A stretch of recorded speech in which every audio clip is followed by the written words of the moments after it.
Good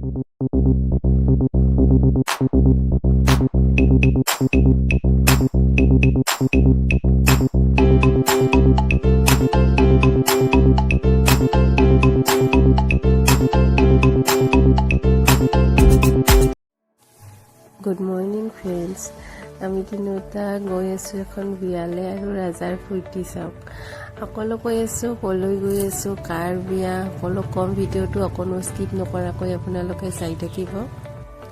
বিয়া হৈছে মানে মোৰ মামাৰ সৰুটো ল'ৰাৰ, এইখনেই শেষ বিয়া। চ' তিনিওটা আমি এনেকৈ ওলালোঁ বিয়ালৈ বুলি। নদীৰ কাষে কাষে থকা ৰাস্তাটোৰে আমি গৈ আছোঁ আৰু ইমান মানে মই বহুতেই বেছি ভাল পাওঁ এনেকুৱা ঠাইবোৰ।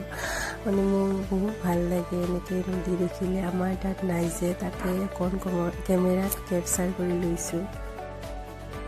আৰু আহি চাওকচোন এয়া কি হ'ল, মানে গাঁৱৰ ৰাস্তা যে, দলংখন বেয়া, সেইকাৰণে মানে খুব সাৱধানে যাব লাগিব।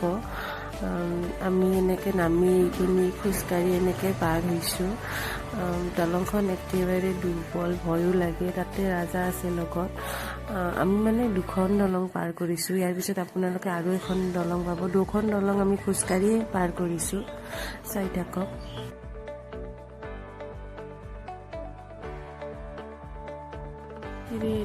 আৰু এইখন হৈছে এখন দলং। আমাৰ এওঁ মানে চাইছে আৰু আগলৈকে যাই পাৰ হ'ব পাৰি নে নোৱাৰি। এনেকৈ আমি তিনিওটা এনেকৈ নামি খোজকাঢ়িয়ে গ'লোঁ। যেনি তেনিবা পাৰ হ'লোঁ। ৰাজাৰ যে অকণো ভয় নাই। মই ইমান তাক কৈ আছোঁ মোৰ লগত গ'ল, নাই, সি হাতত নধৰে, অকলে গৈ আছে। দেখা নাই যে এনেকুৱা দলং, তাৰ কাৰণে মানে বহুত ফূৰ্তি পাইছে সি। আৰু তেনেকৈ আমি গ'লোঁ, পাৰ হ'ল।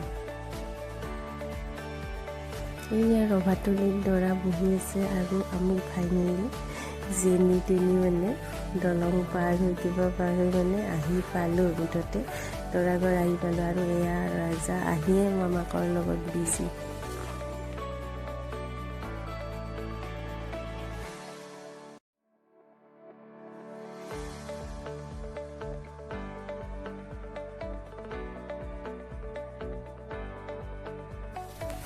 ইয়াত আহি বহুতেই ভাল পালোঁ, কাৰণ বহুদিনৰ মূৰত সকলোকে লগ পোৱা যায়। এনেকৈ মানে কিছুমান ধৰক পাৰ্টি আদি মানে সদায়তো সকলোকে লগ পোৱা নাযায়।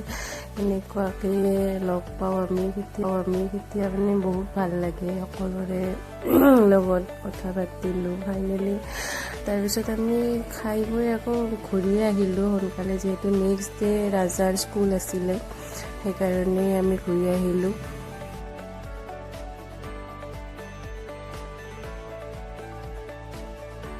আৰু এয়া চাওকচোন, মানে আবেলিৰ আকাশত, যিহেতু আমি আগতে গধূলি হ'বৰে হৈছিল, মানে এনেকৈ সূৰ্যটো দেখি ইমান ভাল লাগিলে। আৰু ঘৰ পাম অৱস্থাত মানে 10-15 মিনিট ইয়াৰ মানে গেটখনত ৰ'বই লাগিব। যোৱাতে হওক অহাতে হওক মানে ৰ'বই লাগিব। এয়া ট্ৰেইন ক্ৰচিং কৰি আছে। এইখন ৰাজধানী, তাৰপিছত আৰু এখন ট্ৰেইন ক্ৰচিং কৰাব। তাৰপাছত আমি ঘৰ পাম গৈ কিনে।